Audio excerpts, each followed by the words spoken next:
25 ఓట్లు వేయించే శక్తి మీకుంది కాబట్టి ప్రతి ఒక్కరూ ఈసారి కూడా పలుకొని పోయినసారి పెద్ద మెజార్టీలతో నన్ను గెలిపించినారు. ఈసారి కూడా మరి అంతకంటే ఎక్కువ మెజార్టీతో గెలిపించాలా. చివరిగా వాళ్ళకి క్యాండిడేట్ దొరక్క ఎవరిని తెచ్చుకోవాలో లాస్ట్కి చివరికి మరి ముప్పు తిప్పలు పడతా ఉన్నారు. ఎవరు వచ్చినా గతంలో మరి ఎమ్మెల్యేలుగా గెలిచిన వాళ్ళు 5 సంవత్సరాల తర్వాత కనబడినారు. నేను ప్రతినిత్యం 7వ చోటు పొదుపు సంఘాల దాంట్లోన్నా కనబడుతున్నాను, ఆసరా పథకంలోన్నా కనబడతా ఉన్నాను. 7వ చోటు మీ మధ్యలో ఉన్నాము. పిల్లల చదువుల కోసం ఫీజు రియంబర్స్మెంట్ ఇటువంటి కార్యక్రమాల ద్వారా ఎంతో మందికి కొన్ని లక్షల కుటుంబాలు కూడా ఈ కార్యక్రమాల ద్వారా బాగుపడినాయి. కానీ మరి ఇతర ముఖ్యమంత్రులను ఒక్కసారి ఆలోచన చేస్తే మనకి ఏ ముఖ్యమంత్రి అనేది ఇంతవరకు ఎవరినైనా అడిగితే గుర్తు రాలేదు.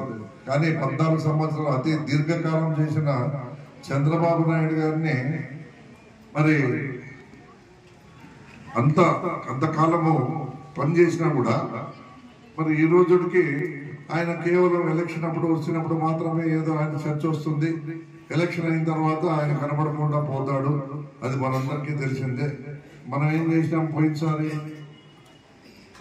ఆయన చెప్పిన మాటలు విని అబద్ధాలు చెప్తే నమ్మి మీ రుణమాఫీ చేస్తాం, మీ బంగారు ఇంటికి వస్తుంది, మీ పిల్లలకు ఉద్యోగాలు ఇస్తాం, ఇంటింటికి ఒక ఉద్యోగం ఇస్తాం, అన్ని రకరకాలుగా చెప్పి మోసం చేసిన వ్యక్తి చంద్రబాబు నాయుడు. కనీసం అప్పుడైనా కొంచెం ఇంగిత జ్ఞానం ఉన్నవాడు ఎవరైనా అయితే రాజశేఖర రెడ్డి గారికి ఇన్ని లక్షల కోట్ల కుటుంబాల్లో గుర్తింపు ఉంది. కనీసం ఆయన చేసిన సంక్షేమం ద్వారానే ఆయనకు అంత గొప్ప పేరు వచ్చింది.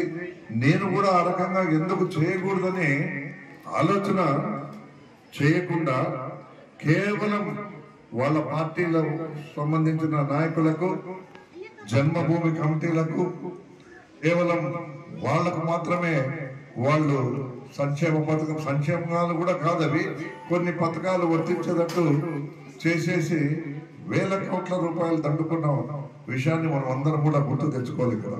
తర్వాత మీ అందరి ఆశీర్వాదంతో 151 సీట్లతో పెద్ద మెజార్టీతో జగన్మోహన్ రెడ్డి గారిని ముఖ్యమంత్రి చేసి మరి ముఖ్యమంత్రి స్థానంలో కూర్చోబెట్టిన ఘనత మీ అందరిది అని కూడా నేను చెప్తా ఉన్నాను.